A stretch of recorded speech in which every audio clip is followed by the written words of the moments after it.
Thanks to those of you who joined us on Tuesday for the first round of BioFi Cultivator presentations. We heard from 9 amazing teams from the Pacific Northwest of North America down to Colombia. And today we're going to be starting in the Amazon and then working our way back up into North America with another amazing 9 teams from our BioFi Cultivator. Feel free to share in the chat what bioregion you're calling in from today. The purpose of our call today is to learn how diverse bioregional organizing teams are building bioregional financing facilities, or BFFs, as we like to call them, and other BioFi aligned vehicles, and to learn how we can best support them in realizing their visions for biocultural regeneration and the transition to bioregional regenerative economies. Our agenda today is some brief context setting, an invitation for how you can best show up today. We'll have 5 presentations, a quick break, and then 4 more, and hopefully we'll have some time for Q&A. So I'm going to lay out a bit of context to get us all grounded here today. First, we're going to talk about who's in the room. So we have the BioFi project team, which is myself. I'm Samantha, my colleague Tyler here, Michelle, Felix, Edward. And then we have our amazing cultivator participants who will be presenting. And then, of course, we have all of you, our amazing audience, a very diverse group of funders, investors, allies, potential allies of these bioregional organizing teams dialing in from around the world. And we want to thank you and recognize the time, energy, and attention you are bringing to our session today. And I'll briefly introduce the BioFi project, and then Tyler will tell us a little bit about the BioFi cultivator and what we've been up to together. So the BioFi project is the team that's hosting this space. We're a collective that is supporting bioregions to design, create, capitalize, implement, and evolve BFFs, or bioregional financing facilities, that connect financial resources and regenerators. And we have been building on the narrative framework and templates laid out in the BioFi book that was published a year ago, to support teams around the world to create bioregional financing facilities. We are growing with and as a part of the bioregional movement and the regenerative economics movement, and we are in service to this broader work. And in response to all the energy coalescing around these two movements and many warm invitations we received to support teams around the world in creating bioregional financing facilities, we launched the BioFi Cultivator in January. And Tyler's going to tell us a little bit about that. Yeah, I'll be briefer than I was on the first day. But for those who are joining us for the first time, just want to give a little context that this cultivator program that you're going to be hearing from many of the teams who participated, 9 today, and there were 9 previously. This program was an attempt to bring some of the folks on the cutting edge of this work of really cohering their bioregions and building infrastructure, the governance, the systems, the organizational infrastructure to begin flowing larger amounts of capital to the urgently needed regeneration, both ecological regeneration and cultural regeneration. And so together over this 6-month design and learning journey spanning all the way up to Alaska and down to Argentina with 22 teams, we held this purpose together of working at the speed of trust to cultivate anti-fragile, investment-ready bioregional financing facilities to catalyze the transition to bioregional regenerative economies. And of course, there's much kind of technical learning and structuring process that we got into together. talking about governance, talking about fundraising strategies, talking about bioregional regeneration strategies, really laying out a comprehensive framework for how to organize this work. But we also sat with a lot of the dilemmas in this work, the challenging questions of what does it mean not just to use bioregionalism as an intellectual frame for drawing new boundaries, but what does it mean to participate in the ethics or the ontology of being a bioregional citizen of our places and holding that responsibility? How do we play with money without being co-opted by the forces of capital and the interests of money? And, in this question of bioregionalism, there's often and always this relationship to indigenous wisdom and indigenous peoples. And how do we navigate those flows of wisdom and flows of sharing and reciprocity across real historical and present realities of extraction and violence and intellectual abstraction rather than grounded understanding and communing? So we sat with a lot of tough questions, and we were incredibly grateful to receive this sharing of gifts from all these different bioregions from one to another, people who've been at this work for decades, people who are just coming to this work relatively recently. And now it's our pleasure to get to share this with a broader group and learn from these teams and hear how we can best support. So that's who's here. Now we're going to talk a little bit about what we're going to learn about together today. We're going to explore how we might invest in these incredibly precarious times.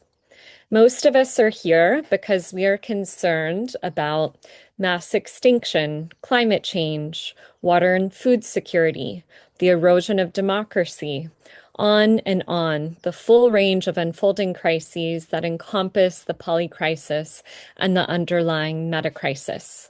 And we are asking, how should we invest in these times? What should we do with the money that we have while it is still worth something? And more abstractly, but we think importantly, how do we align the flows of capital with the flows of life? How do we reverse the parallels to water flowing upstream, water being dammed, water being hoarded that we see in our current financial system? And allow this water to flow and to fall on the places that need it with their incredible biodiversity of life that is just waiting to be watered. And you're going to hear about a lot of that today.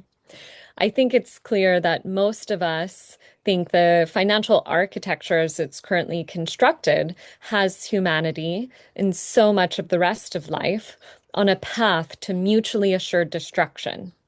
And I have spent most of my career trying to figure out how we redesign the financial architecture to support the regeneration of healthy people, healthy places, and a healthy planet. And these BFFs that we're going to hear about today are the most promising, practical, hopeful response I have seen to this challenge. We don't have time to get into the details of the BFF framework and templates today, but most of you are quite familiar. And we're pasting in the chat a link to the What is a BFF page on our website that you can check out. This is the framework that these teams have been applying in their design work over the past 6 months, and we're so excited to show you the diversity of what they've created. And now, before we get going, Michelle is going to lead us through a quick grounding exercise. Thank you, Samantha. Thank you, Tyler. Hello, everyone. Thank you for being here with your presence and energy and attention. I'd love to invite you to close your eyes. You'll join me in this quick little grounding just to sync up. Just notice your breathing. Just settle in. Now bring to mind your beloved place. Like, can you see in your mind's eye? Maybe your beloved place is a town or a city or a region, bioregion. What's something about this beloved place that you love, that you deeply care about? You can see it and feel it. Now, think about the resources that you steward or are in relationship to. This could be different forms of capital. Maybe it's financial, social, natural, political capital. And bring those two together. Could those resources that you steward or influence be done so differently, perhaps in a more effective way, towards a vibrant local economy, towards a multi-generational, multi-species economy?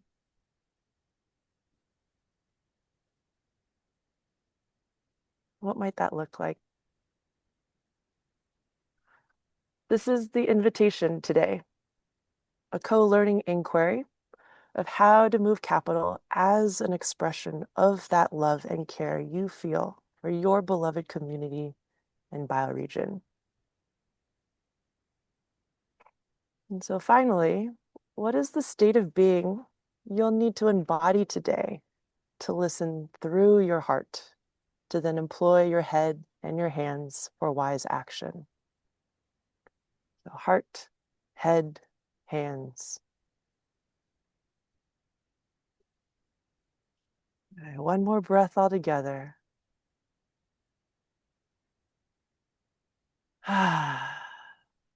When you're ready, you can open your eyes. And I invite you to jot down a word or a note to remind yourself of the state of being you aim to embody as we listen through our hearts. All right, Tyler, over to you. Thank you. Thank you, Michelle. Okay, just a few more brief words before we head into the first presentation to help set us up for success here. I just want to drop in again this framing that we're here to learn, and we're here to learn how to coordinate resource flow in service to life. And we all have our different roles to play in that shared question and that shared objective. And we have the gift today of receiving the fruits of a lot of labor on the side of these teams who've been doing this incredibly challenging and essential work of understanding context, of understanding the needs of context, and showing us what it looks like when the design for financial institutions come from that deep listening of place and culture and multi-species. And they're here to make requests. They're here to make requests in service to life, knowing that their asks for support are a gift of clarity and ease to those here and elsewhere who might watch this that want to care for the whole. And the brutal thing is that we've asked them to do this in 8 minutes.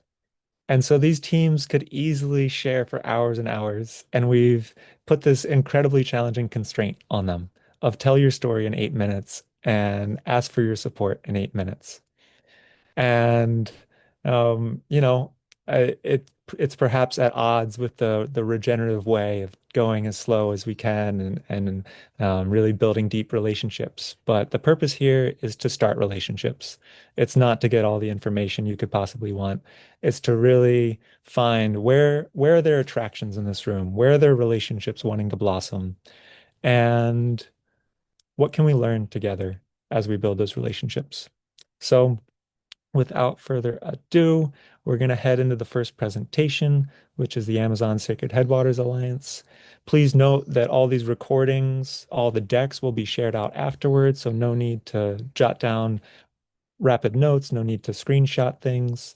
And as we go, especially after each presentation, we'd love you all to share in the chat what you felt from the presentations, what inspired you, what curiosities came up, maybe even what was the one word essence of what you just heard. Welcome, Atosa. Thank you, everyone. It's great to be on this call. And I think Domingo is going to start us off. Domingo. Fantastic. Bienvenidos, Domingo.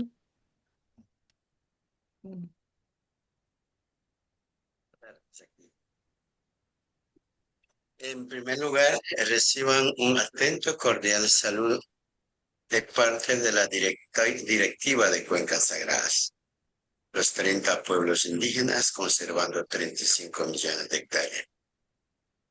I first want to say greetings on behalf of the 30 indigenous nations and the leadership of the Sacred Headwaters Alliance, who are representing this biodiverse rainforest.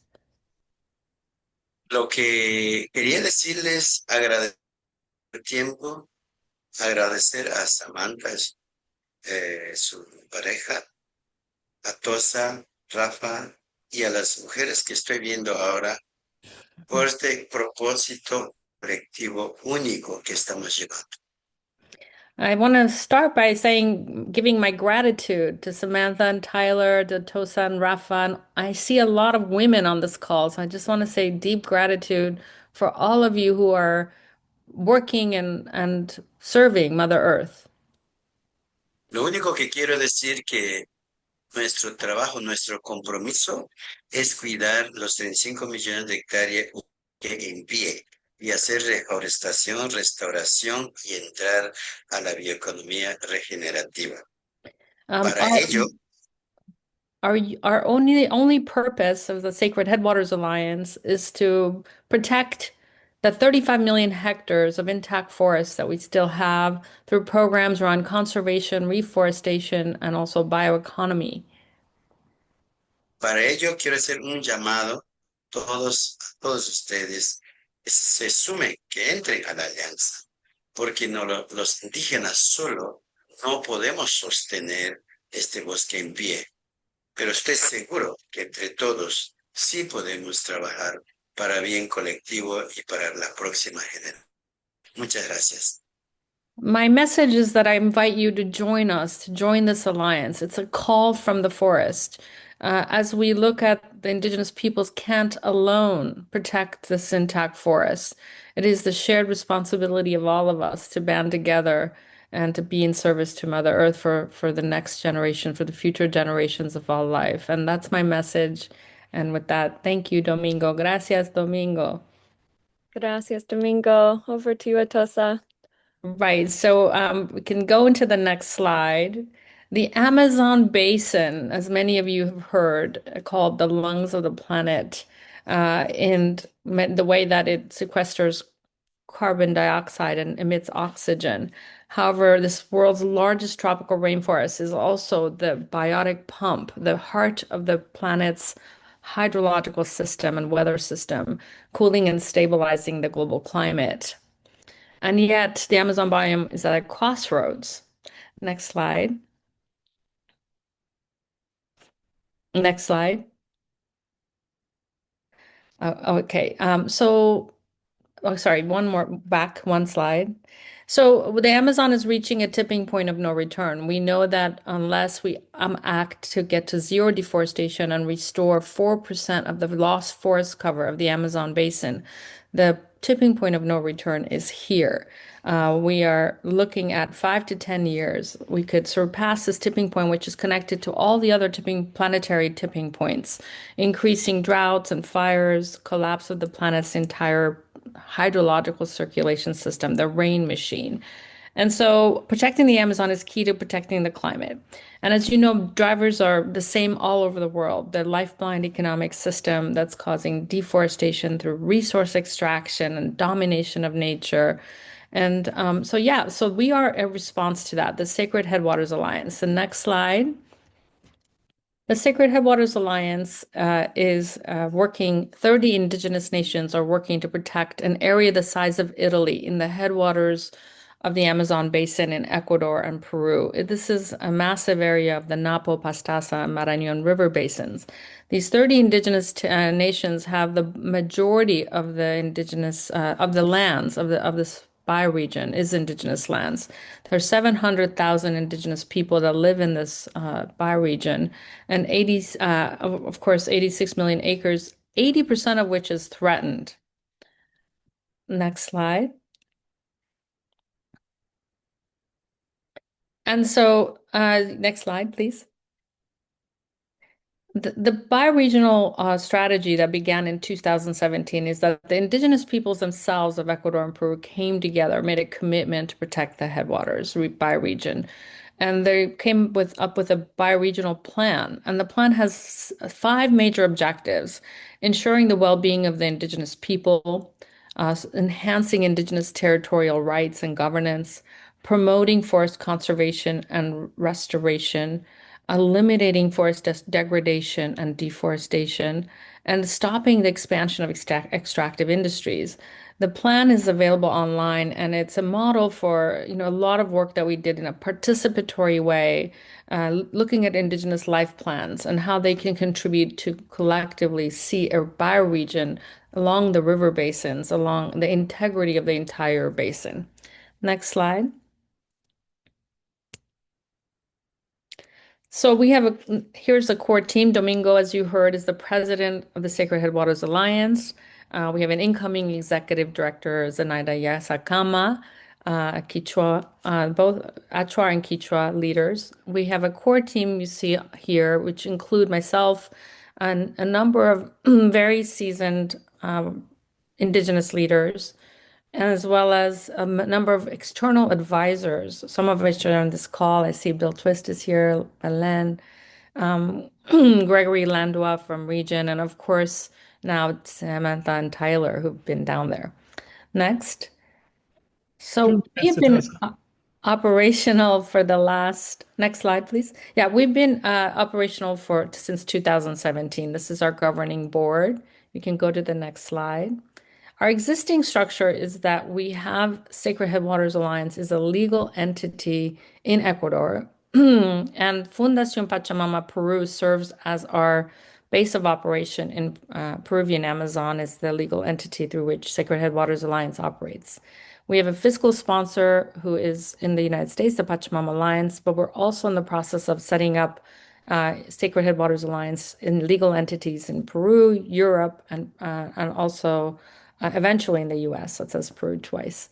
Just to give you a sense, we've been operational. We have been doing bioregional work, 2 million annual budget. We last year made 90 grants already and supported two major programs, the Living School of the Amazon and also a reforestation initiative. The numbers are there.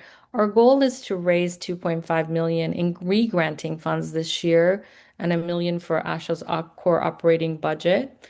We are doing a number of things I'll get into in the next slide, but this is right now the idea of our existing structure. The Sacred Headwaters Fund would be within this structure.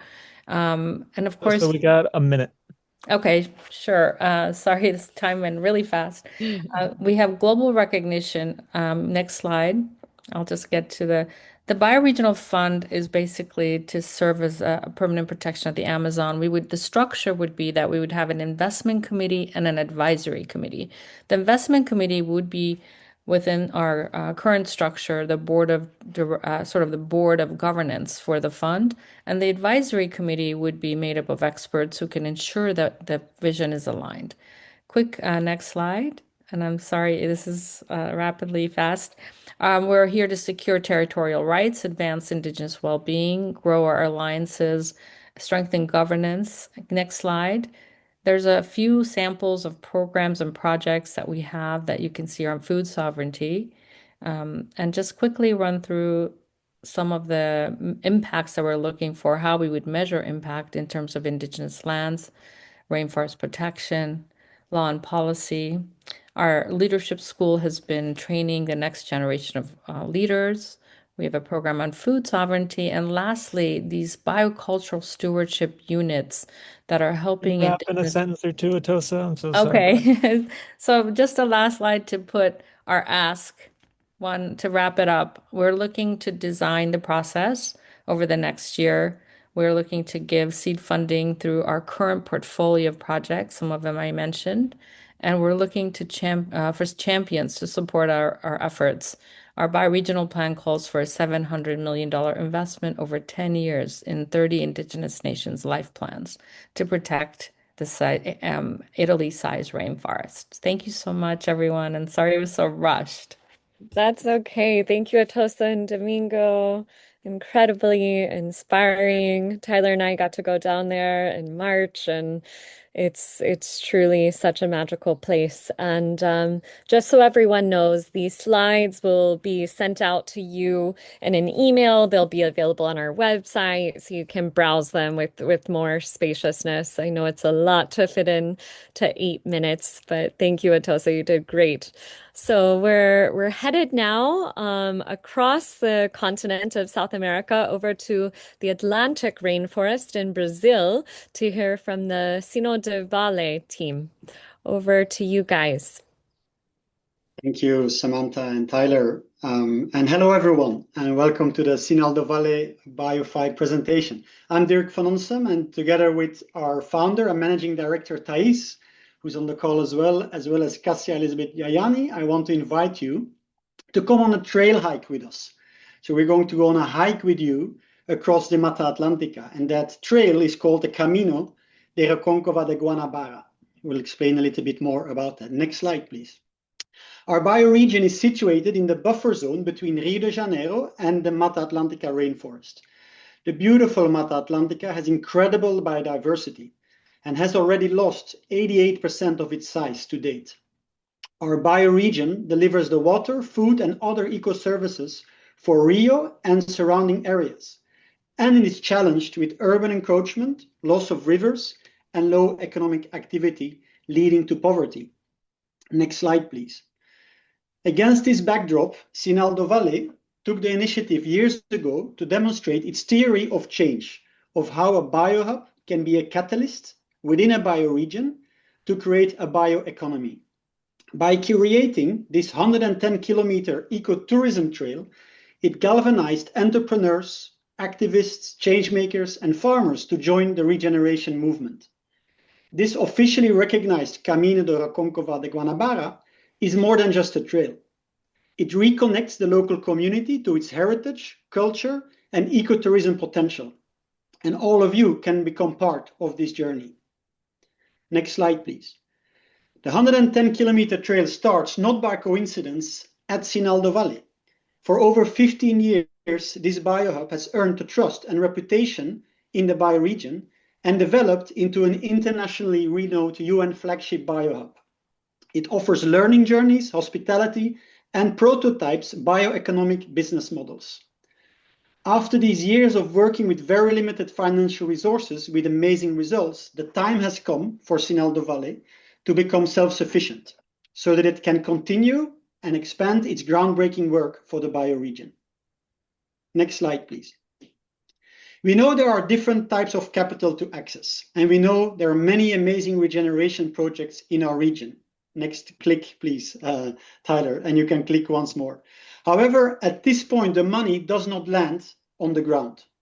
By setting up a flow fund managed by the biohub Sinol de Vale, we can bridge this gap and ensure investable projects get the funding, tracking, and reporting that investors need. The biohub also acts as the convener and the manager of stakeholders in the region. So let's now walk on this trail to show you some of our key investable projects that will be funded by this flow fund. Next slide, please. First, ensuring the viability of the biohub itself so it can continue to perform its role.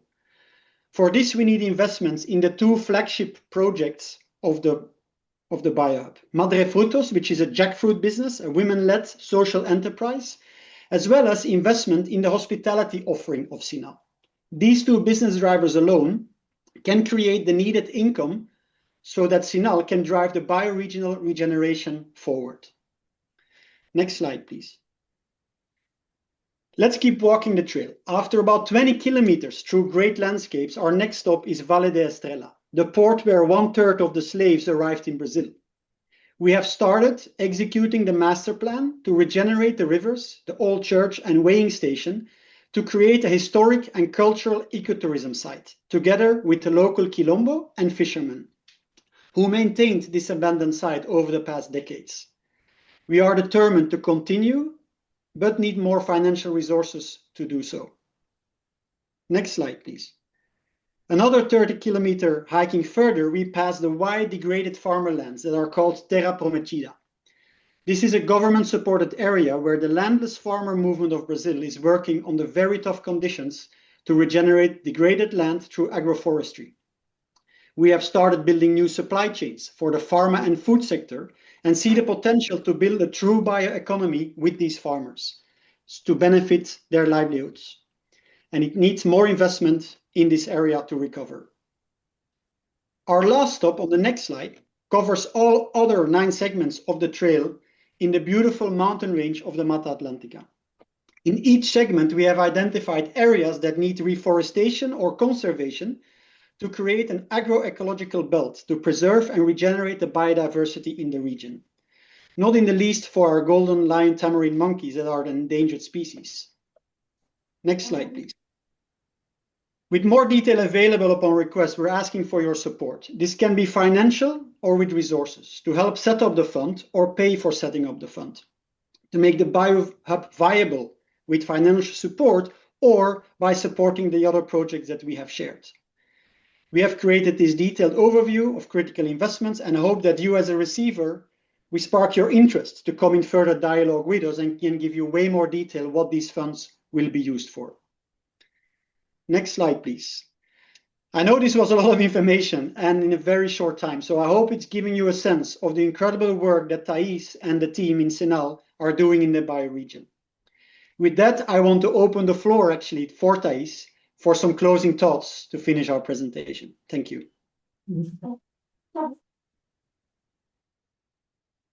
Thank you so much, Dirk. I think it has been just a very important step, to this cultivator and to see how you could manifest all the systemic work that we are doing through with a structure that is actually aligned with what needs to happen. And I think that in this short presentation, we could just show some of the aspects. But when we talk about, and I come from the generation that advocate for the systemic perspective, but the systemic perspective has to be enabling all the conditions that are not there for things to manifest. And that's what Sinal do Vale as a BioHub has been doing. And we truly count with you so that we can be an example for the world, how this, our theory of change. Sorry? 1 minute remaining. Okay, I will use less than 1 minute, but how this model of the BioHub, the enabler, the articulator, the bridger, can in fact be a true instrument of the restoration of the social and environmental ecosystems, and how supply chains of value supply chains could be also an important way in which we can regenerate these landscapes, which are so important for culture, for people, and for the cultures, for the people, and for, of course, all these incredible ideas that we have been putting together but need to land in places. So thank you so much, and I hope you can connect with us for further information, for further inquiry. Fantastic. Thank you, Thais. Thank you, Dirk. And yeah, after each presentation, we invite folks to share what they were inspired by, one word that came to mind, or questions that they have in the chat. And Dirk shared their contact info there, so feel free to follow up with them directly to learn more. Now we will head down to the Argentinian Andes and hear from Acción Serrana. Hello, I'm Pablo, president of the Foundation of Biospheric Activities. And yes, Acción Serrana is our main project. I'm here representing a wide team from the heart of Argentina, the Sierras Grandes of Córdoba to the north, through our biocultural restoration of Argentina's highlands, Acción Serrana, an initiative that is started in the Sierras Grandes of Córdoba here in the heart of Argentina, focusing in restoring the highest forest of Earth, the polylepis trees. Here we call it tabaquillos. It restored all the degraded ecosystems in Córdoba highlands through reforestations with this forest, protection of water sources and climate adaptation, and community-based biodiversity conservation and environmental education. If you like, we can go to the next slide and then suddenly to the next. We are part of a wider alliance, Acción Andina, that operates in all the Andes. We are the southernmost point. Acción Andina was founded in 2018, and then it grew to protect all these native ecosystems in the Andean region and the associated mountains. The first large-scale multinational initiative to restore this kind of high-altitude forest, and is co-founded by a Peruvian organization, Andean Ecosystems Association, ECOAN, and an international organization, Global Forest Generation, with the objective of restoring 1 million hectares in the next decades and work for the next 25 years. Then, until now, we planted together more than 12.5 million trees in more than 6 countries, Ecuador, Peru, Bolivia, Colombia, Chile, and Argentina. And here, in the next slide, you can see in Acción Serrana, we are a fractal of Acción Andina in the dry Chaco bioregion. We are in the mountains of Córdoba, that is the southernmost mountain range of this area where we work, and we operate more than 12 areas with 26 nurseries producing with this special kind of tree related with the water cycles. And we already planted more than 876,000 trees over 70 consecutive campaigns with Acción Andina, restoring more than 290 hectares. In this campaign, this year, we are arriving to the first million of trees planted here in these mountains, with 65 permanent staff and more than 1,300 annual volunteers in every campaign. We collaborate with more than 25 organizations, NGOs, institutions, government institutions, and businesses. And as if we can see that our main goal beyond the ecological processes is promoting the visibility of the local gaucho and indigenous communities we work with, and creating local environmental green shops with the youth, especially restoration, mountain guides, forest rangers, etc. We can say that Acción Serrana put together a long experience of decades of many grassroots projects that through Acción Serrana really came organized and representative of all the bioregion. We can see in the next slide our values that are very basic but really guiding the heterogeneity, the diversity of our groups in the different basins. Is ecological integrity, cultural resilience, youth inclusion, and reciprocity with nature. In the next slide, we can see our vision, purpose, and objectives to regenerate mountain ecosystems by integrating science, ancestral wisdom, and intergenerational leadership, with the purpose of safeguarding watersheds, restore forests, and strengthen mountain communities. That is our heart. The objective for this year, beyond planting the first million of trees, is to train bioregional youth in green shops and to develop local landscape regenerative products and services, as we call it, to become self-sustainable, and also to activate a training program that we call Academia Biosferica program in alliance with other institutions. In the next slide, you can see our capital mobilization strategy that is based mainly in philanthropy, grants for biodiversity, climate, and education, 70% Acción Andina, 30% matching grants until now, and then public-private partnerships, and then we are going to the blended finance related with the next steps that we can see. In the next slide is also what we are conceiving as our strategy. Through the campaigns that are for reforestation mainly and through the education programs, we work with developing infrastructure and also big teams of youth that are becoming professionals, and also starting to work with the commercial or future commercial aspects of each point of these nodes around the mountains, with kind of the herbal blends of teas from our buffer zones and the touristic visits to the restoration sites. And that generates sub-funds through community microgrants and other species grants branding and product supports that are being collected in the bioregion and looking for support abroad.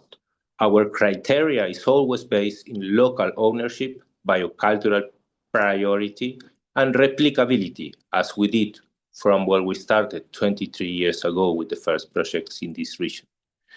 Our governance model, as you can see in the next slide, is based always from a local perspective from the community and watershed councils that are more than 5 little basins that are getting organized to different organizations, through the intergenerational advisory board that is composing the local organizations that are articulated through a national foundation that I direct, the Foundation of Biospheric Activities, and sponsored by international organizations like Triangle Foundation, Global Forest Generation, and others. In the next slide, you can see a little of our legal and strategic partners.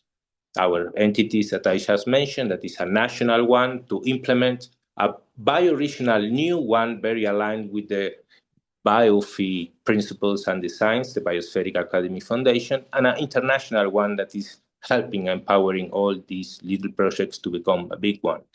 Our strategic partners. Pablo?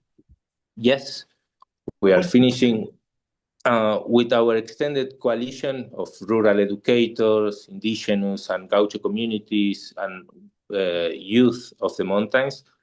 We can see in the next slide, we have very developed and standard monitoring systems of reporting with university monitoring that is citizen-led through different reforestation areas, monitoring hectares under restoration, survival and growth of trees, youth employed, staff involved, etc. The next steps, as you can see in the last slides, is of course to co-create a platform with all the bioregional finance facilities existing through promote funding, communication, and strategy.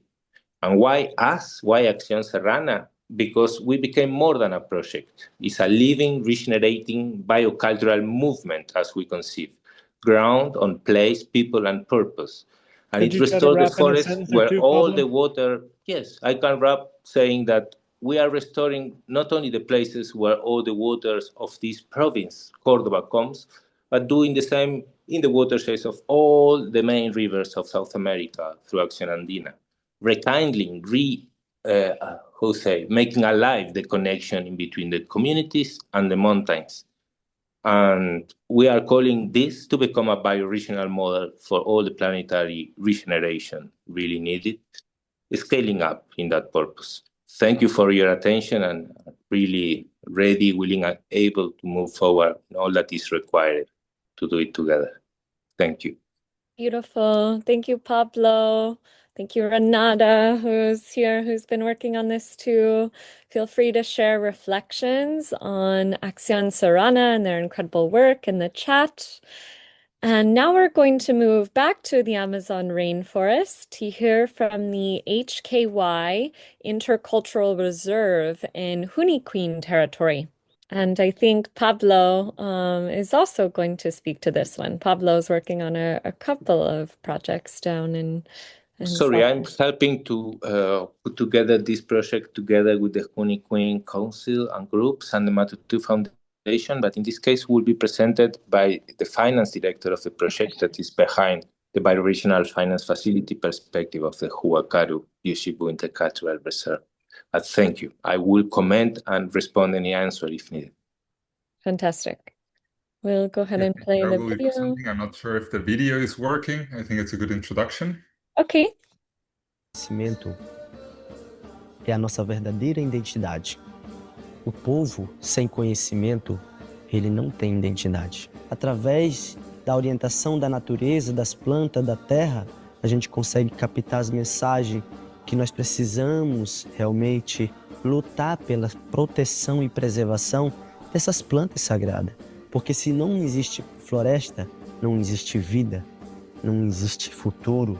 Mas se tem floresta, tem água, tem ar, aí sim tem futuro.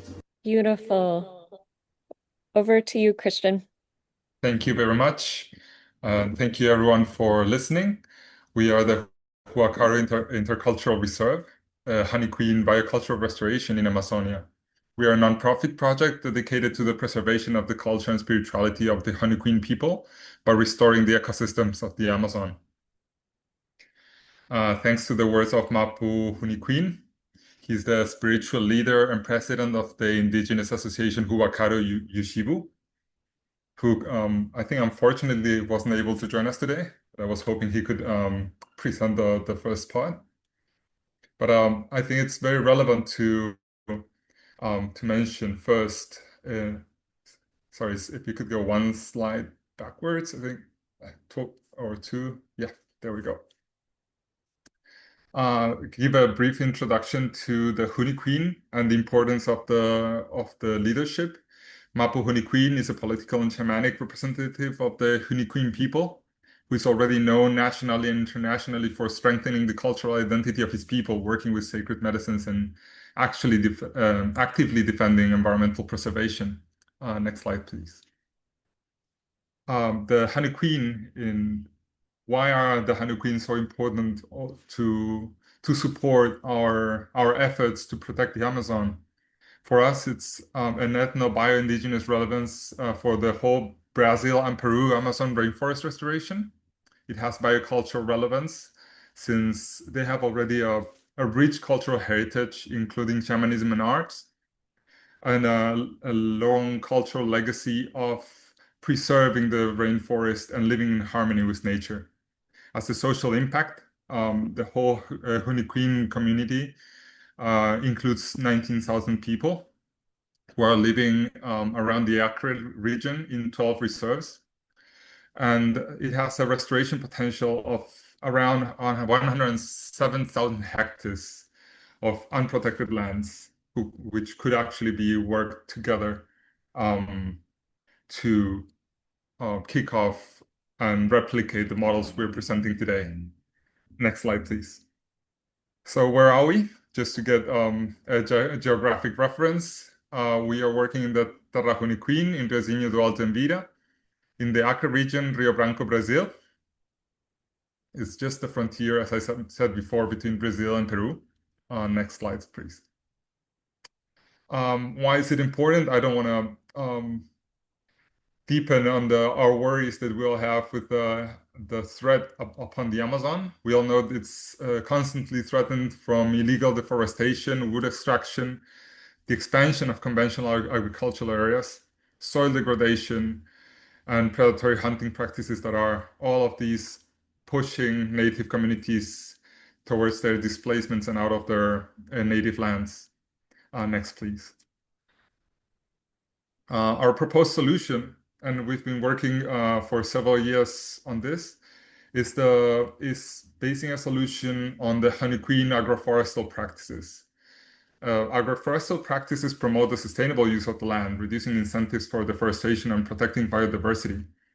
We believe, and we have the case of wild pepper and cacao production, that we can drive sustainable use of the land that can not only regenerate the rainforest, it can give a sustainable livelihood to the communities and promote their cultural heritage.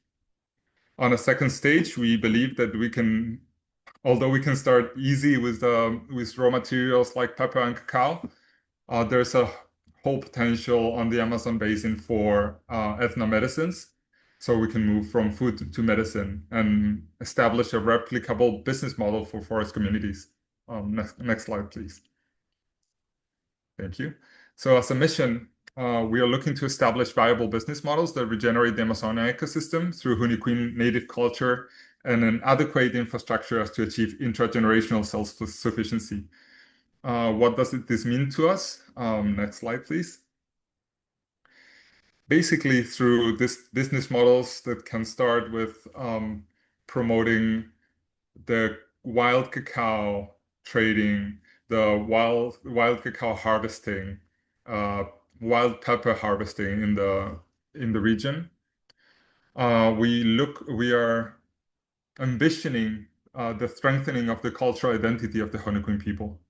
We believe that the knowledge of coexistence with the forest can help us restore the natural habitats and promote not only their cultural sovereignty, for all the generations to come, but also give us a guidance on different ways we can promote businesses that help sustain their livelihoods and generate revenues as to protect the lands that they live on. As core values, of course, it's indigenous-led. We believe in intercultural innovation in groups like BioFi here and all the supporters. We believe that working together and joining in this alliance to protect the Amazon, we can innovate and find new ways to promote the development of the area. We believe in biocultural resilience, not only of the ecosystems, the natural ecosystems, but also the social ecosystems that live on the land, spiritual sovereignty, and harmony with nature. And sorry if I cannot see the full slide here. I hope you are. Also working with, there we go, with native youth as to empower and make sure that this movement goes on through generations. Next slide, please. Got one minute left, Christian. Thank you. I will progress through this. So as for our goals, we are looking, as I was mentioning, to create a productive ecosystem in the Amazon. First, to establish processing and trading routes for two major crops like cacao and pepper, and generate the first revenue stream to sustain our operations. We are looking in these same goals to create an education trading program to reach more than 500 youth as to teach them and educate them in agroforestry, ecology, and cultural practices. This same practice and measuring the potential of the rainforest will allow us to protect and plant more than 749,000 native trees in degraded areas, and start a knowledge base to research food sources and ethnomedicines from the Amazon. Next slide, please. Christian, I want to invite you to wrap in 1 to 2 sentences. Is there a particular slide you want to end with? Sure. I will just wrap up with our projects. We are looking at a $750,000 multi-tiered capital allocation, which is looking at ecological restoration to establish nurseries and set up a core operational team, survey the ecological capacity of the land, and make sure that we can harvest sustainably. On a second level, the economic integration to establish the agroforestry practices and a model in a first part of our 2,200 hectares, and infrastructure for crop processing. And on a third level, we plan to make a model plant for cultural tourism and make a hub for non-members to come visit and look at the advances of our project. Christian, I'm so sorry. Thank you very much. Share to everyone else. Yeah, thank you. I appreciate Thank you so much, Christian and Pablo, and all the folks that are working on this amazing project. Now we are going to head up to the Osa Peninsula to hear from CEDPO. I believe we have both Jennifer and Hazel here today. Can you put it in full screen? I think it'll work. Yeah, we were having trouble loading those slides when we had it in full screen mode, so that's why it was not. But looks like these are. Jennifer, over to you. Thank you. Thank you, Samantha and Tyler. Hello, everyone. My name is Jennifer Menke, and I'm today representing the Strategic Development Center of the Osa Peninsula. And Hazel Leighton is a colleague of mine that's the project coordinator who's here on the call as well. And our bioregion, you can see in this photo, is down in the southern part of Costa Rica on the Pacific coast, and includes the entire peninsula there. You go to the next slide. The Osa Peninsula was named by National Geographic as one of the most biologically intense places in the world. And it has, this picture is actually on the edge of the Corcovado National Park, and you can just feel, I'd say, just the abundance of plant life in this photo. Next slide. So some of the key features within the OSAR, it has 2.5% of the world's biodiversity and 5% of the world's plant and animal species, and just 3/millionths of the Earth's surface. It has the largest mangrove forest in Central America, and Central America's Pacific coast. The Gulf of Dulce Bay is one of 4 tropical fjords in the world. and has the largest undeveloped stretch of lowland rainforest in the world. And it's also home to the Nobi tribal community, and in Costa Rican cultures. Next slide. In 2015, me and my team were invited to come and do a participatory systems mapping process with the local communities and indigenous people of the OSA to really come, support them in coming together around a shared vision, what the challenges are in the region, and what some of the opportunities are. Next slide.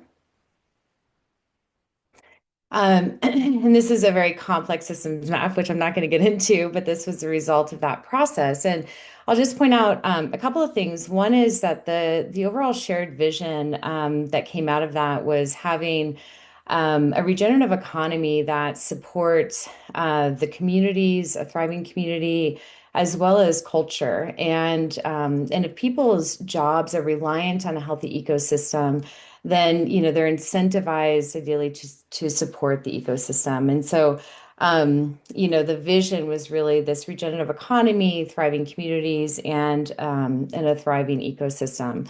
And some of the major challenges and barriers, vicious cycles that came out of this process was understanding that there is a lot of unsustainable development. There are a lot of international, especially in the last 3 years, a lot of international acquisition of lands.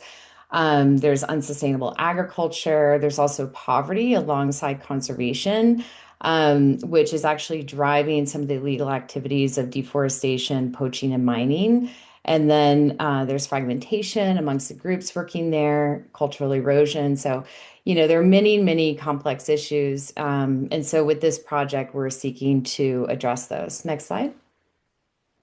So CEDPO was founded in 2022, and the original intention was, it's to promote a regenerative future for the OSA Peninsula, but it was really to support projects that would help to change the systems dynamics of the OSA so that our social, economic systems could really come into harmony with the natural systems of the place to promote this shared vision. Next slide.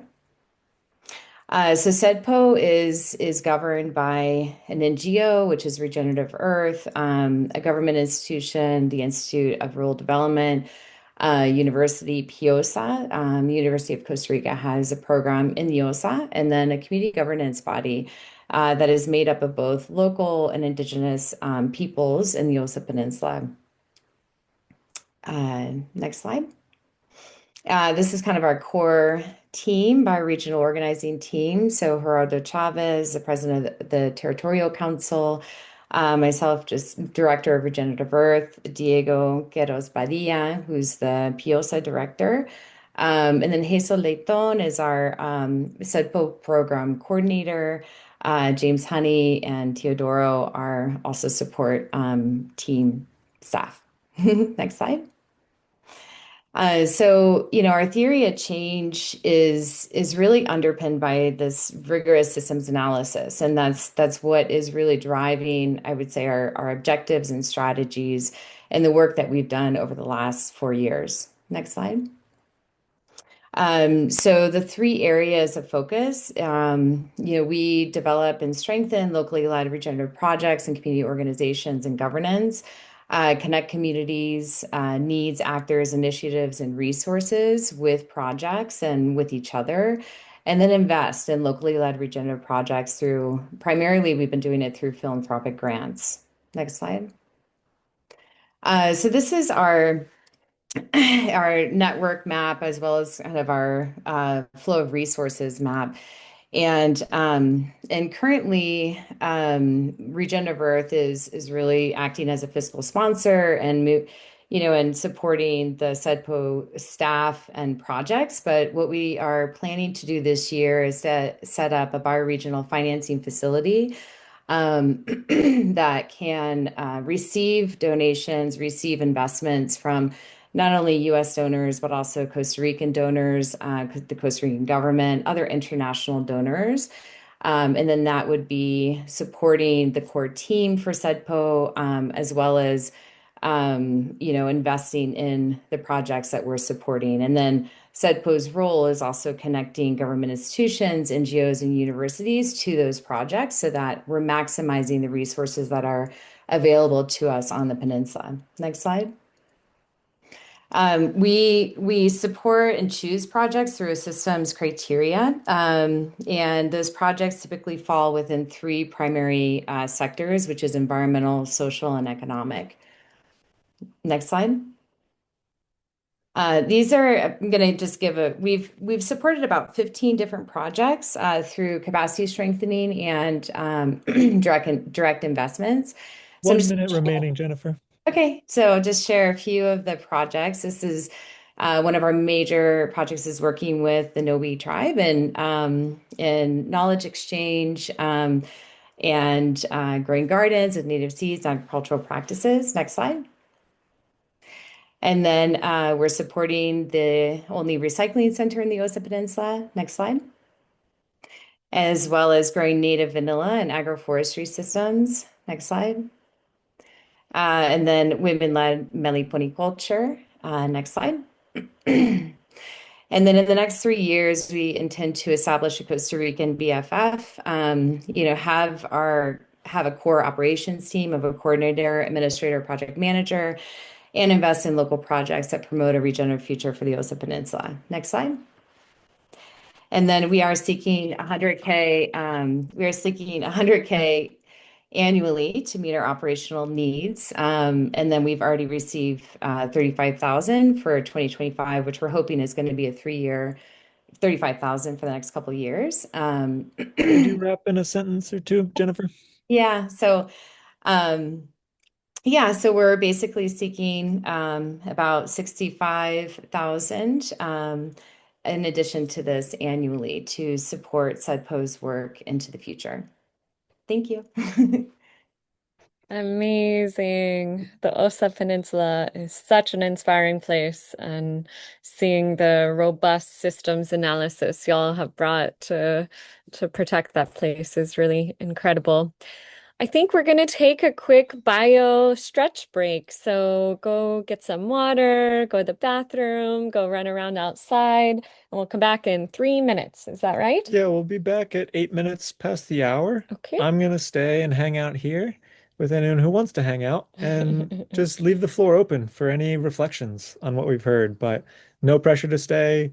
Feel free to turn off your cameras, go get a drink of water, Yep. stretch your body, but I'll be here. And we have 4 more teams presenting when we come back, and then there'll be time for a little bit of discussion. If there are any curious creatures out there like me who are staying and don't need to stretch their body and don't need to water their body, is there anything top of mind from what you've heard thus far? I'm Josh. I just wanted to say I'm really happy to see the convergence process that everyone is finding quasi-independently and quasi-connected, because I see that some people are intertwined with more than one project.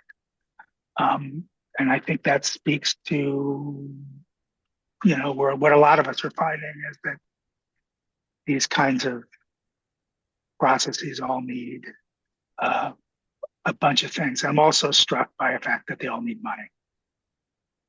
And that's no surprise. I need money too.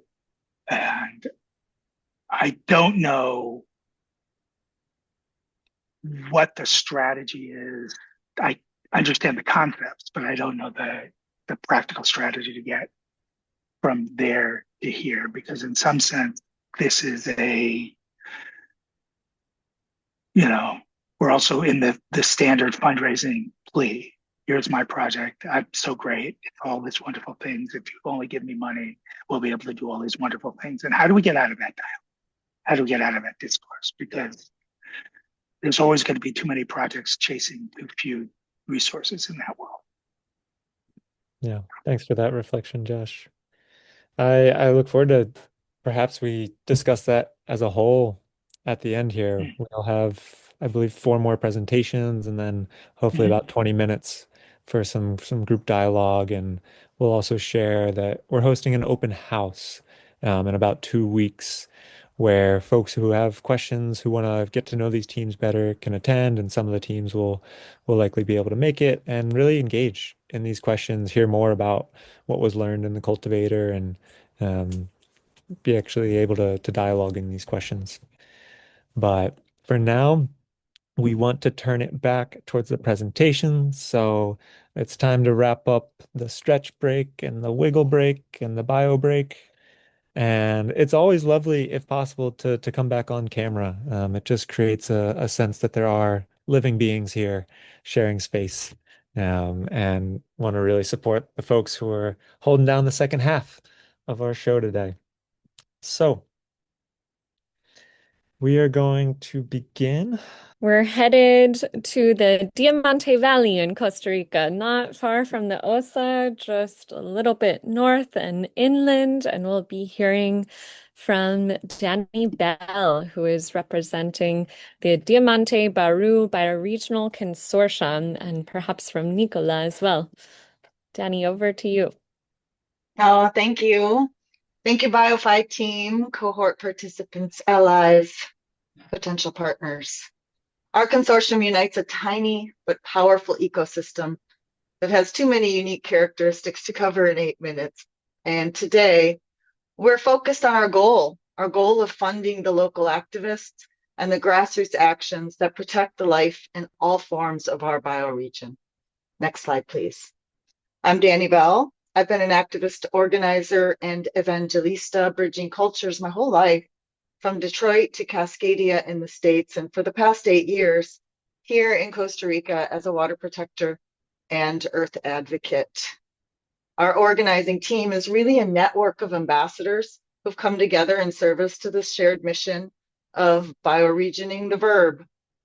As president of the DBC and co-founder of several related decentralized organizations, I have the privilege of working with some epic people, creating a holistic ecosystem of humans and more than human life that truly values the well-being of all beings. Every one of these people is leading a project of value with very little resources. I wish I could go into them all, but I'll name some of our core members. We have Nicola Urbanova, Stefan Fiedler, Arturo Montanero, Jason Thomas, Travis Britsky, and Randall Saborio, Jose Bermudez, Terra Nova, and we're delighted to also have Trisha from the OSA collaborating with us as a neighbor representative. Next slide, please. Because our Diamante Baru region borders the OSA Peninsula to the south. We've got this fractal element going on here. There are 8 indigenous peoples with territories comprising about 7% of Costa Rica, and all are facing significant challenges. For some, over 50% of those lands are presently occupied by non-indigenous settlers. We're here in a critical location to support their frontline defense, the active resistance to extractive pressures in the Baruca territory, which are displacing local populations and disrupting the keystone ecosystems that really affect the whole planet. Next slide, please. The Baruca Baru region is not just biodiverse, beautiful, and locally vital. It's part of a globally significant aquatic system. The unique geography, air, and oceanic currents that meet right here on our coast support rich marine life, hence Costa Rica, the rich coast. We're rich in so many things, but not the resources to fund the work of caring for this place. Our region is home to roughly 500,000 different species. That's 5% of the world's biodiversity and just 0.03% of Earth's land mass. We have the highest mountain, the tallest waterfall, the longest river, the largest mangrove wetlands. And despite formal protections, land, water, and life remain under threat. This place is in imminent danger due to destructive overdevelopment. And we're here to fund land rematriation, legal defense, and self-organized regeneration strategies. Next slide, please. I'm here with you today because 8 years ago, I sat next to a frozen river in Lakota territory and asked Creator where I can have the greatest impact on serving the well-being of life. And it led me to this Watershed to co-found the Diamante Bridge Collective in 2019. and to create funding flows for crypto philanthropy to directly reward the grassroots regenerative actions that were being done quietly in many different corners, all with the goal of making care for the earth a regenerative livelihood. Our funding ecosystem includes Giveth, the Bloom Network, and ReFi Costa Rica for educational actions, impact reporting, measurement, and rewards. And we have Legacy Global as our US fiscal partner and using a DAF for our bioregional trust. Next slide, please. So how do we decide what to do? From my own experience, participatory governance structures such as sociocracy are the closest best thing to the indigenous consensus circles that I've found, especially because it adapts to who and what is present. Listening takes time. Listening from all four directions, plus, above, below, center, takes 7 times as much time. So we have to slow down how we make decisions and speed up how we act on decisions. We need to accelerate our ability to respond to when a decision is reached by the council. We need to be ready. And requesting that these community leaders bring their skills and wisdom to the table for this bioregional regeneration requires recognition and reciprocity first. Next slide. So we founded the orgs, we've built the relationships, we've established the trust. What's next? Our roadmap takes us from building foundations of stewardship to strategic activation through these bioregional finance flows. We're transition ready. We have a portfolio of projects that are shovel ready, and we're ready for you, dear new partners that want to contact us after this presentation. Next slide, please. All right. We have raised, spent, and tracked about $125,000 so far, accomplishing so much foundational work with so very little. And now we're setting our sights on 125 million. At this moment, we're in the transition phase to take what we've built and tested in our own communities out to the broader bioregion and tackle these really urgent issues. The transition phase, we're looking at about $275,000. And today, I hope one of you will consider stepping forward with 50,000 to 150, so we can cover the costs of our invited representatives and braid culture, ecology, and economy together in September at the Bioregional Confluence. How great will it be to have funds in the Bioregional Trust that our trusted advisory council can actually make decisions and we can act on them immediately. Next slide, please.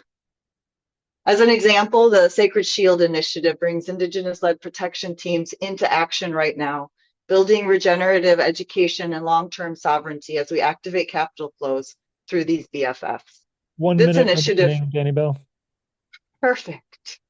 This initiative recently came to us requesting support and is one of many potential projects to be shared at the Bioregional Confluence for consideration by those who can join us as potential council members.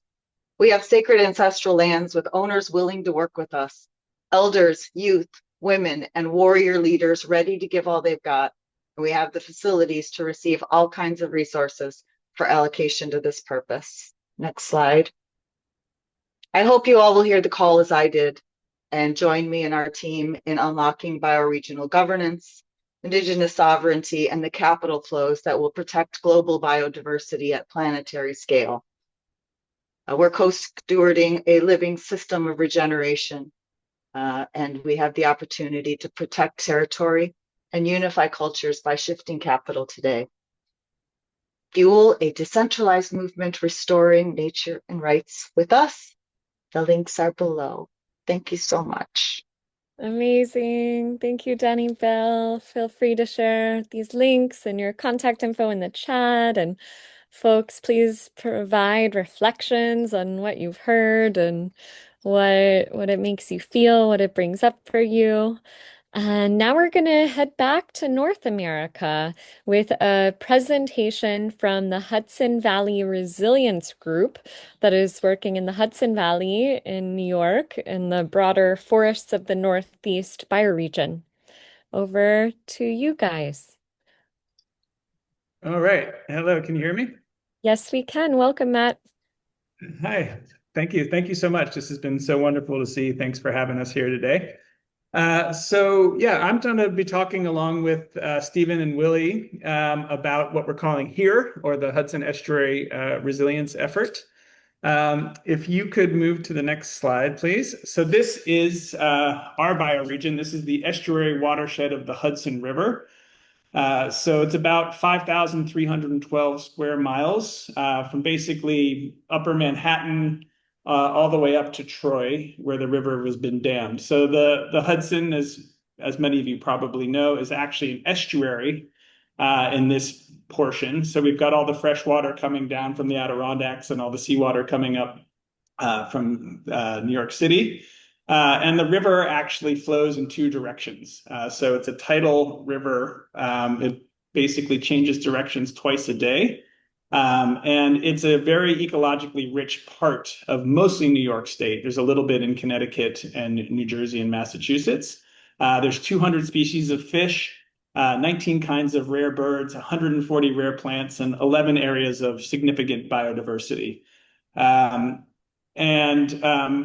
Stephen, I think I don't see you on the screen, but I know you're I'm here. on here, Matt. Yeah, Okay, hello. great. Hi. Thank you. Stephen's going to talk a little bit more about our bioregion.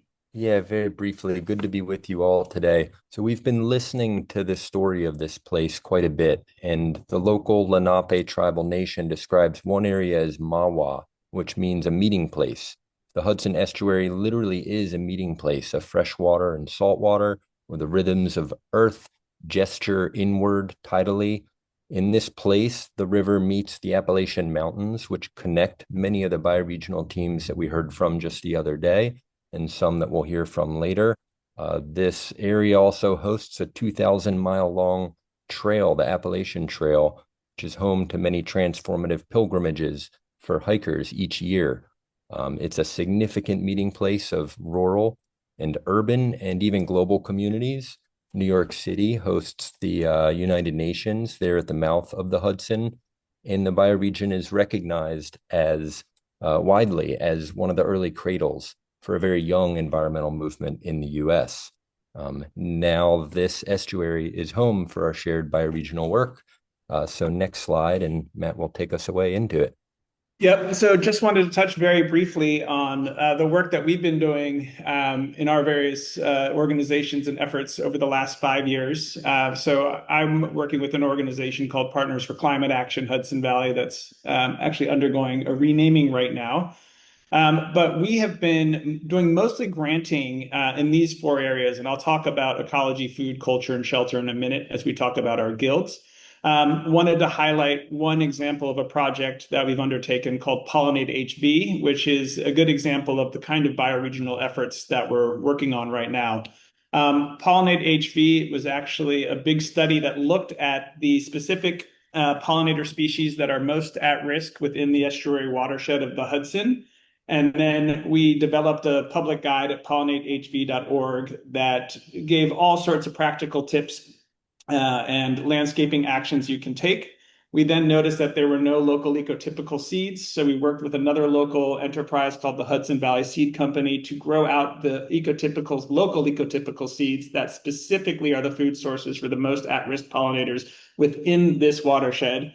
And then we have another project called the Library of Local, where we've developed tool libraries, seed libraries, resource hubs, and 17 libraries throughout the watershed, where we distribute those seeds. They're also available commercially. And then we have ecological restoration grants, so anyone in the community can also get the financial resources they need to develop native landscapes. So that's the kind of work that's happening right now. I won't get into all the other things. If you could go to the next slide, please.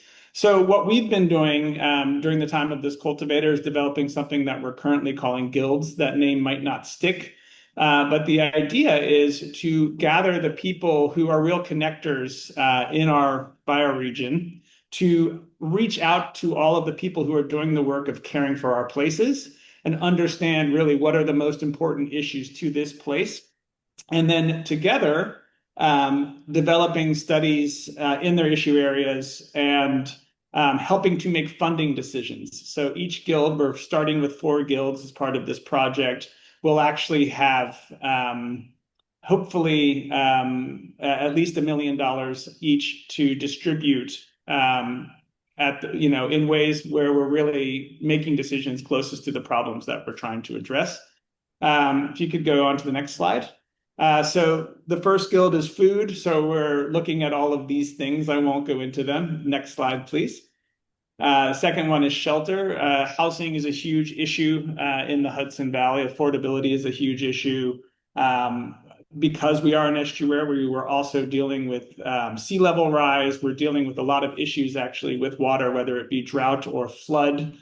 We have a lot of riverside communities. Often our most economically distressed communities are in the lowest areas along the river. All of the infrastructure for the Hudson Valley, be it the railroad or the water treatment facilities. Worth noting, there's more than 100,000 people in our watershed that drink the Hudson River. And so we have major issues with contaminants, but also,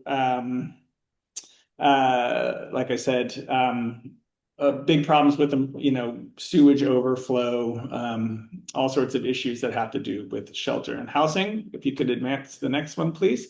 Ecology, obviously a very big one. This is the area where I've been working more. Really looking at how climate change is going to be impacting the area. But we also have major problems with our forests right now, be it invasive species, deer overpopulation, forest fire, which is another thing that people don't really think about in the Northeast, but it is increasingly becoming a major problem here. And if you could advance to the next slide, please. And then 70 seconds remaining, Matthew. How many? 30? 70. Oh my God, that time really does fly by. So Stephen, culture, you wanted to talk about the only this thing I'll say here is we have a clear focus on regenerative culture, which is one of our mechanisms for integration and wholeness so that we don't become too compartmentalized across the guilds. And thank you. Back to you, Matt, to wrap us up.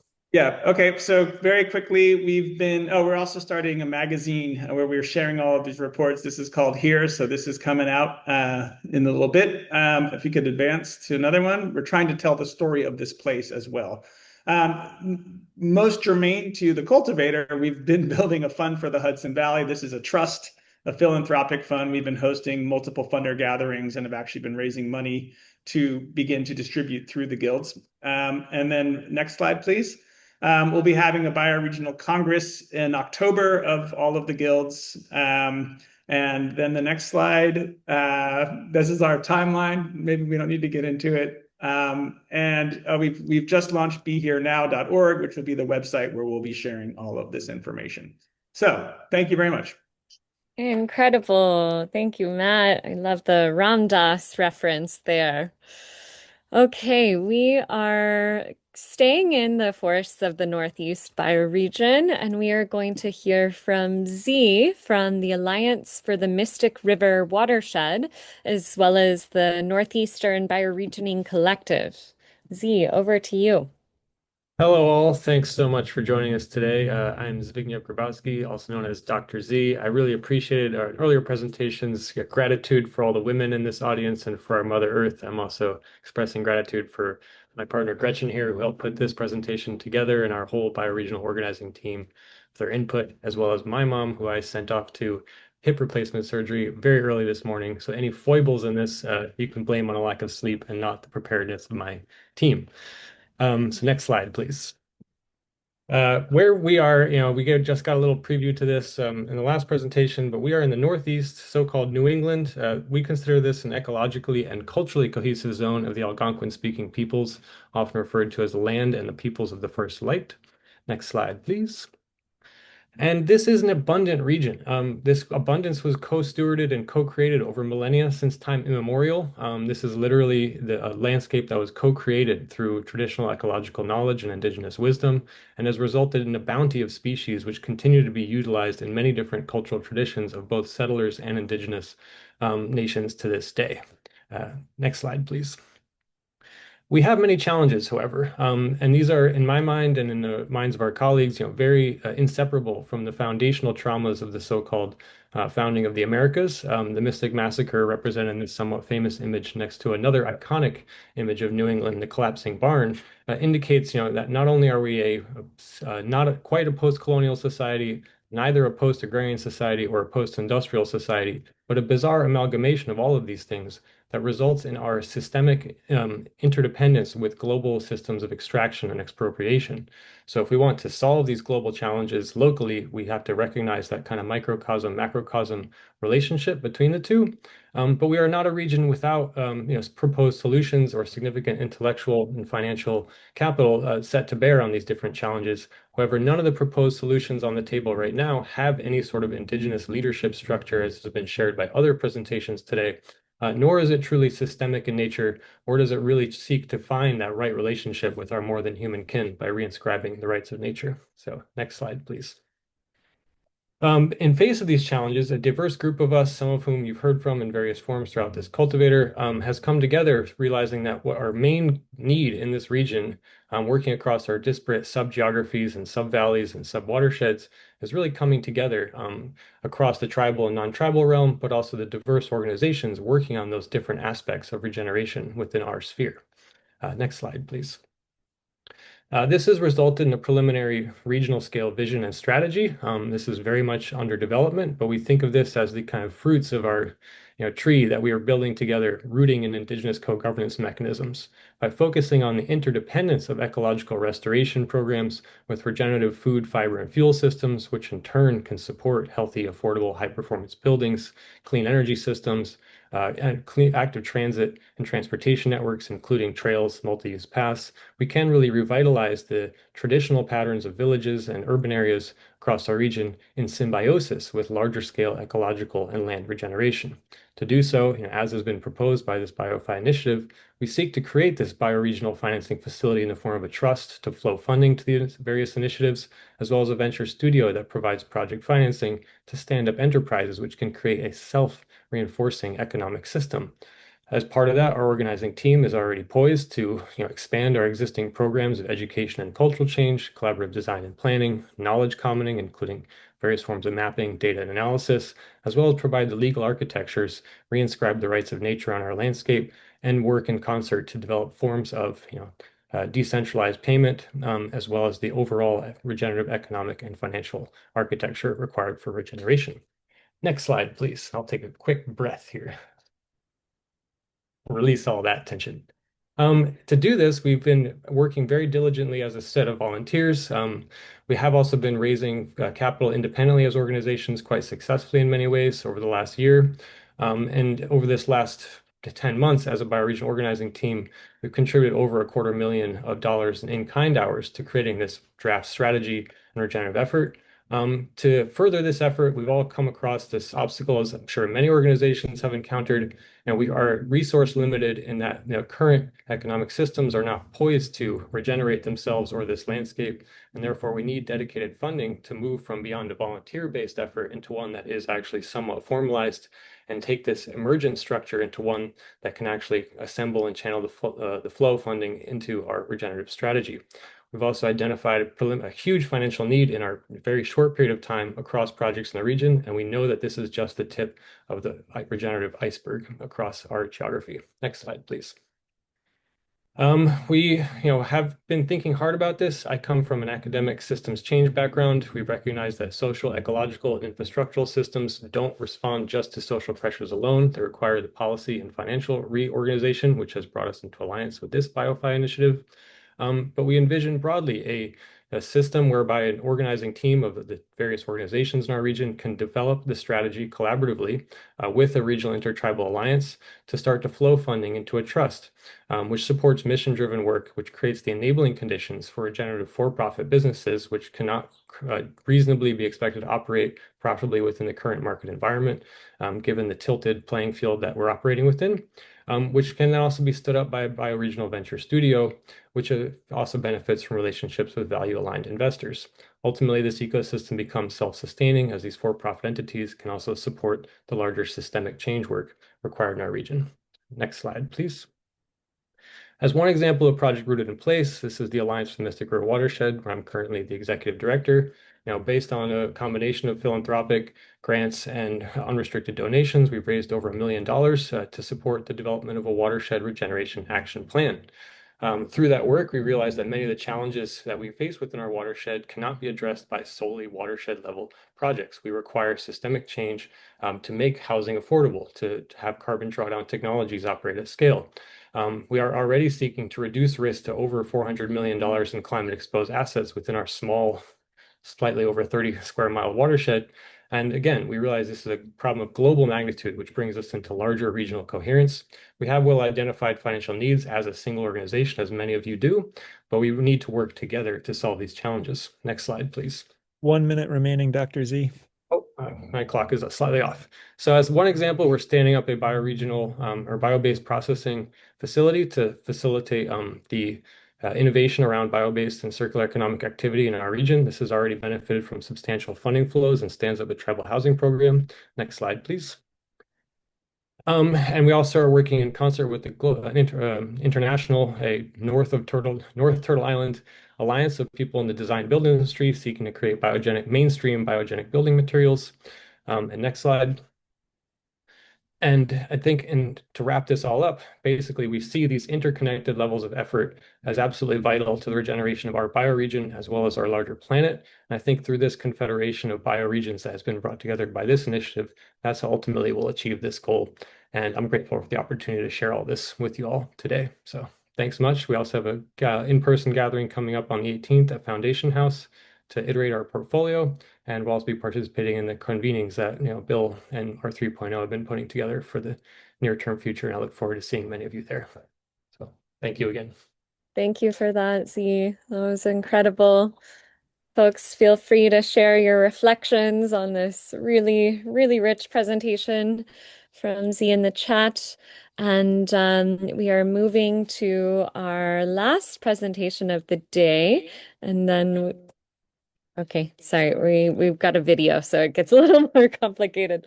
And then we'll move into Q&A. We're hearing from Alex Anna Salmon, who is representing the Nilavina Lake in Alaska and the Nilavina Sustainability Forum. Alex Anna, over to you.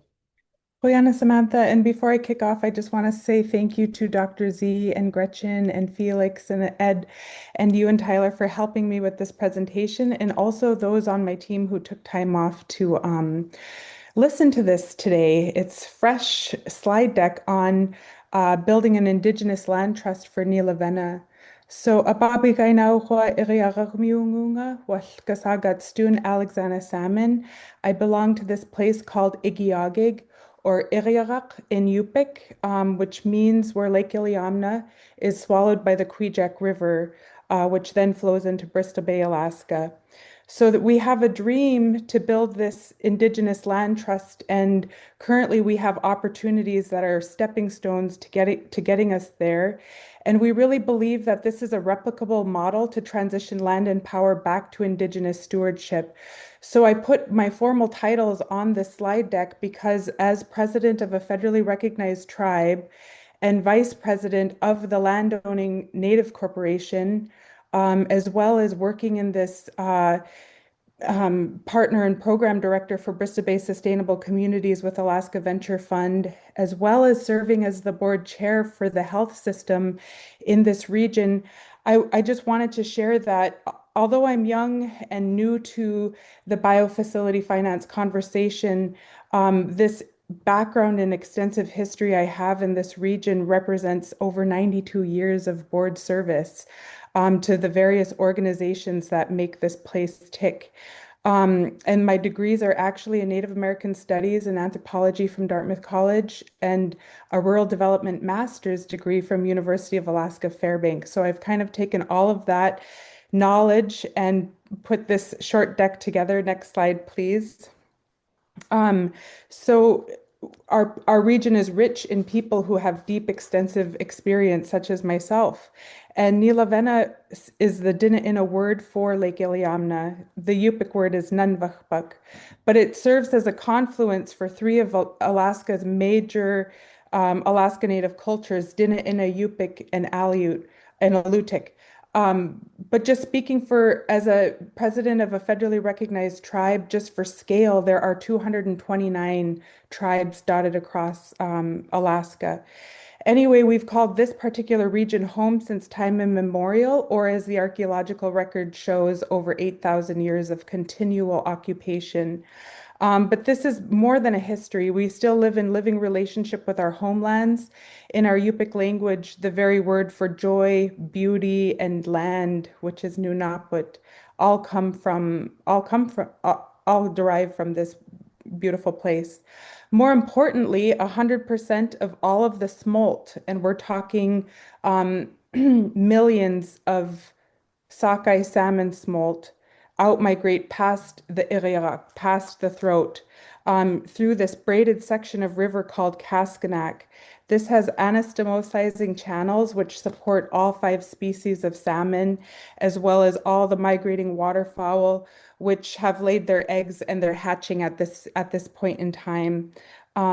It's also a world-class destination for rainbow trout, and our crystal clear waters attract anglers from all over the world, as well as the conservation community. So we can go to the next slide and play the video. I will speak through it if it can play, because this lake is so large at 90 miles long that it's hard to capture in just a few images, but the lands and waters actually speak for themselves, and I encourage you to come and visit. So this clip was taken from Jason Ching, and you can see different regions around the same lake. It's America's 7th largest lake. It supports the nursery of the world's last sockeye salmon stronghold. Bristol Bay itself provides 50 to 70% of the entire world's supply of fresh sockeye. So all of the rivers and streams that flow into Nilavina, they support 5 genetically distinct species of sockeye salmon alone, and the lake is home to the last freshwater seals in the world. Next slide. More importantly, this is the drinking water, and for our village, the only drinkable water. For many of these tribes that live around the lake, it is central to the livelihoods of 6 federally recognized tribes: Nandalton, Iliamna, New Halen, Pedro Bay, Kokkinuk, and Igiugig, that have been caught in a war zone since 1971, since our Alaska Native Claims Settlement Act cemented our very fluid and nomadic communities to the landscape, and then fractionated our land and power. So although we are federally recognized tribes, we don't have control over our lands and waters. Instead, a lot of the land base you see we're living on belongs to state chartered for-profit Native corporations. And then if you look at the context in which these tribes are situated, we're sandwiched between 8 million acres of national parks, between Lake Clark National Park and Katmai, and that's represented in the green to give you an idea of the scale. But then represented in yellow is, North America's largest proposed open pit mine, as well as all of the associated mining claims from many different mining companies that have seen this opportunity post-ANCSA, post-land claims, to come in and develop. Next slide, please. So our bioregional organizing team has been all of the different entities that we serve on this coalition. It's a little informal at the moment. We've been meeting for the last 3 years under this umbrella of Nilavina Sustainability Forum, but really our governance model is similar to how we govern our health board system, where each one of our tribes has our own appointed representative, and we meet as a council for health. So basically, we've been using that style to call in all of these communities to have conversations around cultural revitalization, energy transition, economic regeneration. So working at the Igiugig scale, the bioregional organizing team that I pulled together was the Native Corporation, the Tribal Council, and the Stewardship Office. My employer, Alaska Venture Fund, which has been sponsoring the Nilavina Sustainability Forum. And then we have the Health Consortium, as well as the Bristol Bay Heritage Land Trust. Next slide. 1 minute The Heritage remaining, Land Trust. Anna. has been doing most of the easements in the region. And what we think, I'm going to have to speed it up because they're right. It goes by really quickly. We have a lot of experience cultivating this region. We actually have worked together in large multi-million-dollar federal funded opportunities. And what we have an eye on for now is to let the Native Corporation conserve the upper Kaskanak and Kwijak part of this river. And the tribe would fundraise, you could go to the next slide. The tribe would fundraise to purchase the native allotments that are dotting this landscape. And if we could get both projects to march together in the future, we hope to be able to sit at a table and put together the terms of an Indigenous land trust. You could go to the next slide. And this talks about the immediate term strategy. And I think I will just end the presentation there. Sorry for running out of time. That was beautiful, Alexandra. You covered a lot in that 8 minutes. Some really powerful slides here. It's nice to feel that place via the video. Tyler, I'm getting a little bit of an echo. Wow, let's just take a breath together and soak in all of the beauty of what we just heard and saw and felt. 9 teams from across the Americas, all doing really unique work in service to the bioculture of their place that they're a part of, that they love, that they feel called to serve. I feel very lucky to have gotten to know all of these teams over the past 6 months, and I'm looking forward to seeing how the world receives their bioregional financing facilities and comes to support them in realizing their beautiful visions. And with that, we're going to open to Q&A, reflections, discussion. Folks, feel free to come off mute. You can raise your hand.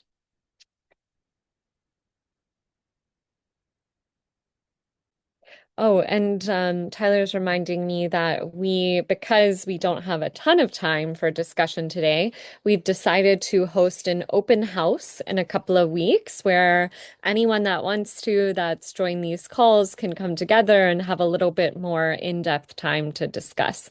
But today, yeah, you have any guidance for what's best to use our time today to discuss? I think like on Tuesday, as much as we can tune our questions to something that serves the whole here. You know, a lot of people have gathered for diverse reasons, and there'll be time for you to connect one-on-one with teams for which you have specific questions. But if you have a question or reflection that you think can generate a collective conversation here that serves everyone, please bring that. And I trust, Bill, your discernment of that very deeply. Thanks so much, Tyler. Thanks to everyone for presenting. I'm just going to reiterate the question that I asked up front, which was just a consideration of the value of taking a federated or portfolio-based approach to aggregating amongst the various different BioFi aligned projects, and just wondering if that's something that's in conversation right now. It's an approach that we're taking in the Northeast Woodlands collective. So I'd love to hear more about that, or just ponder on that into the future. And is that question for the teams or for the BioFi project team? Maybe for the BioFi project team itself first, at least, because you're sort of more centrally involved in the kind of pulling together of folks.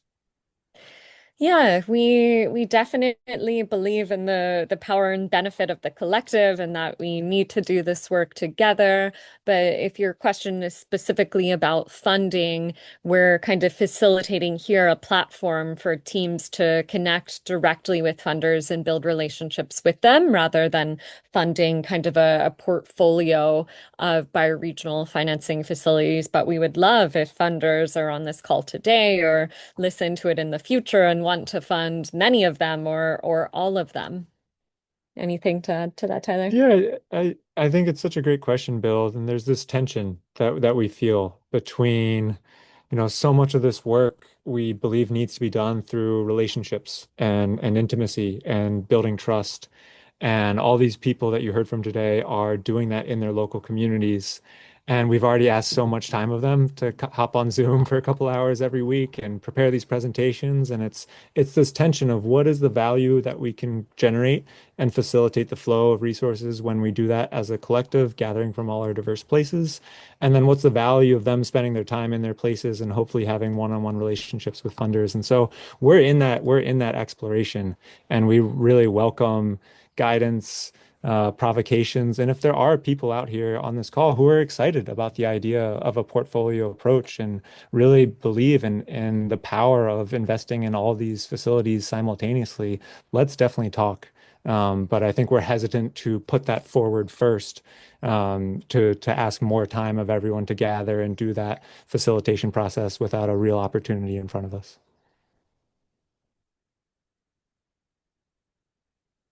Do any of the cultivator participants want to weigh in on that?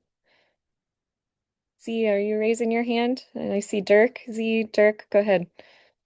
Yeah, to be brief, the one insight I had when I was 6 was if you wanted to preserve the rainforest from Connecticut, you might as well start preserving your own jam, based on your local fruits, which, that's a 6-year-old's way of thinking. But to me, it lends a fundamental insight that, there's a kind of inherent separatism, I think, that could be interpreted in some of these bioregional efforts. I think we grapple with like histories of white supremacy when we're talking about independent New England or independent Cascadia. But we also want to have this inherent connectedness and leverage positive relationships between bioregions. And I feel like that's where a kind of confederacy model comes in. And we are trying to have that confederacy model internally to our region by having, it's building on the traditions of confederacies of tribes and sitting in joint council to address joint issues. And I could see a very similar process playing out at a much larger scale for mutual benefit. Thank you, Z. Dirk. Yeah, what I would want to add, Bill, I think it's a great question, and we did discuss it indeed, right, in one of the sessions.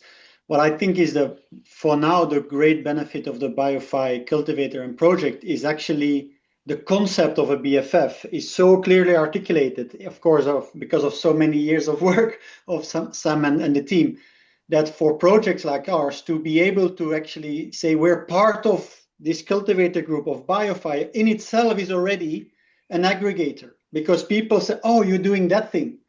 And so I think as a minimum for all of our projects to keep voicing that this theory, if you like, because I mean, with all the respect, of course, the book is a theoretical thing, right? But we're people that, or all groups and projects that execute that theory in practice, I think is already in itself like a convening factor, because funders hopefully in the future will say, oh, it's one of these BioFi or BFF type projects. And even though we're all different, the principle is the same. It's bringing the funds into the places where it's most needed with the biggest impact. So that would be maybe my short 2 cents on that.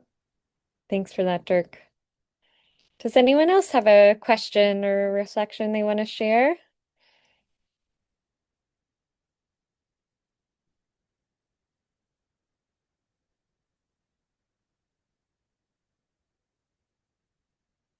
Atosa.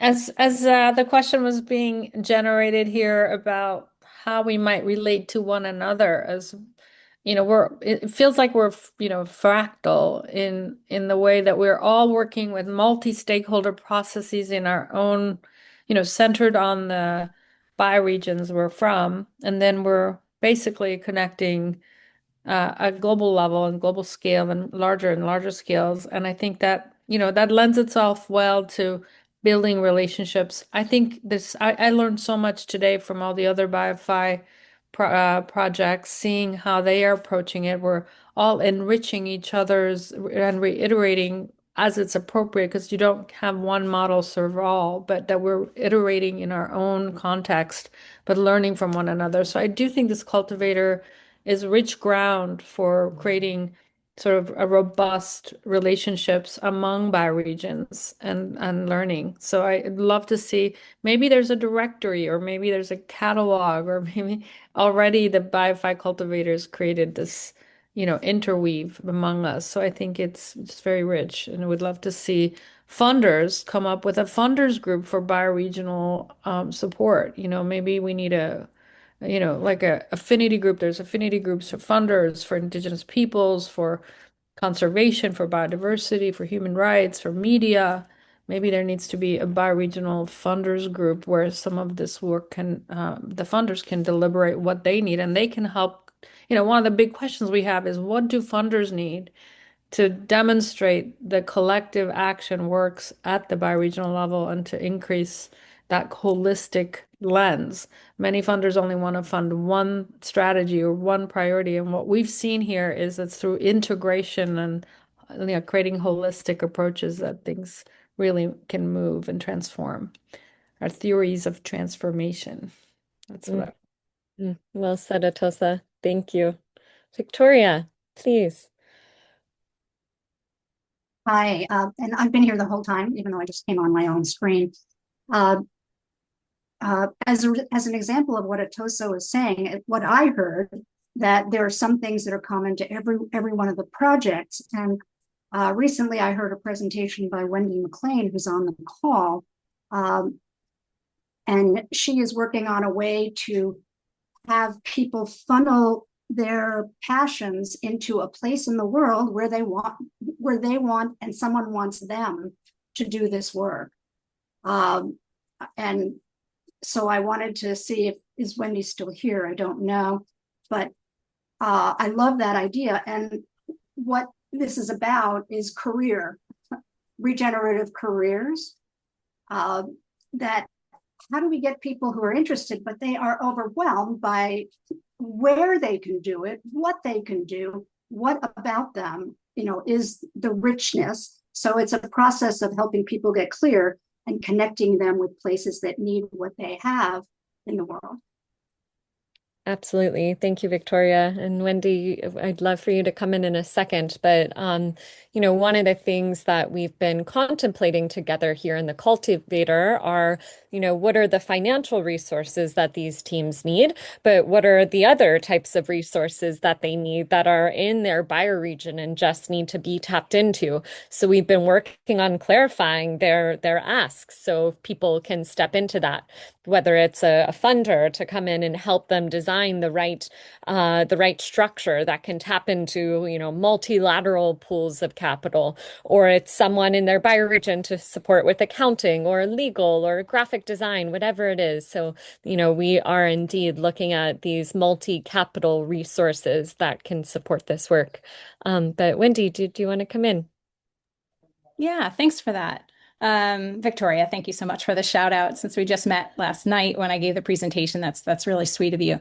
Yeah, so my vision, it's really just a proposal and a vision for the different pieces of tech that I've been working on and also see in the ecosystem, how it can come together to form a system, tech-supported and human-supported system, to help invite people into their own choice points for how they would like to be involved by presenting them with organizations, actions, initiatives, and then filtering those based on their own personal needs and values and inspiration so that they get presented those things that are most aligned with them.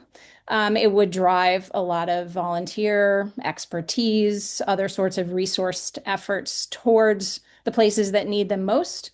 And the places that need them most could also then much more easily receive and find people who are wanting to do this good work with them. So it's meant to be sort of like a mycelial network and the infrastructure guiding people to where their best efforts can meet the world's greatest needs.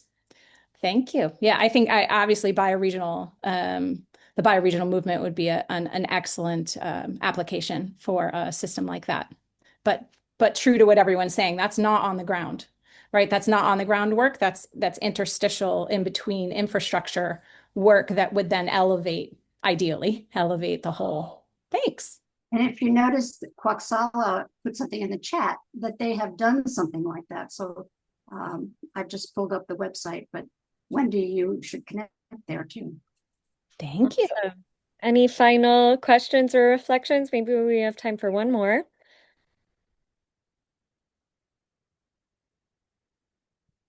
Please.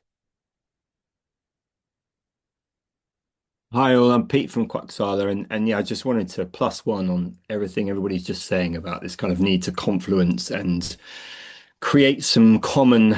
There's lots of, we're all trying to solve a lot of the very same problems, and it would be crazy to all be trying to do it independently when we live in a world where decentralized fractal mechanisms are a thing that we can build. And one of the key things I wanted to say as a reflection across all of this fabulous work that I've been seeing done today is that the word philanthropy is used far too often. And philanthropy, of course, is just the scraps and leftovers from the very system that's creating all these problems. And so I did just want to say, as a bit of a hopeful piece around the pilot that we've built in British Columbia, we've built a very, very repeatable fractal economic system. And so we've raised a lot of money from traditional finance around a relational tenure based on the commitment to protect, regenerate, and maintain a much more healthy relationship with the ecosystems. And so it's very, very centric to Indigenous groups. We have a 140,000 acre pilot, but we've raised 3 million in traditional finance in the last short while, as well as 5 million in eco-service revenues. And we're building it so that everybody can come and use this tool set that we've built. So I'd love to hear from anybody who'd like to learn more about it.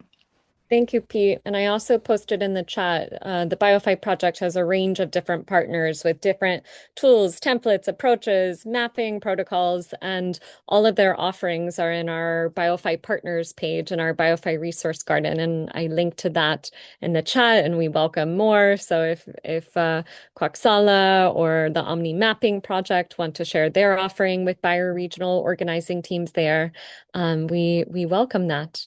Tyler, you want to wrap us up? Wrap us up. Just one more pitch. If you're enjoying this conversation that we're having right here and want to continue that and actually dive in and explore what that would be like to portfolio and support these projects as a whole, or you just want to ask some more curiosity questions, we're having an open house in about 2 weeks. I sent the link there in the chat for the 26th of June. Just want to share an amazing thank you to all the teams who presented today, put so much effort into prepping these presentations, and of course, all the on-the-ground organizing. And for all the guests who joined us, please, take a walk after this and let this sink in. Maybe not just rush off to the next thing if you can. And yeah, reach out to us if you have questions, reach out to the teams if you have questions, and please come off mute and say farewell. Gracias. Thank you all. Thank you all. Thank you. Wow. Wow. Ciao, ciao.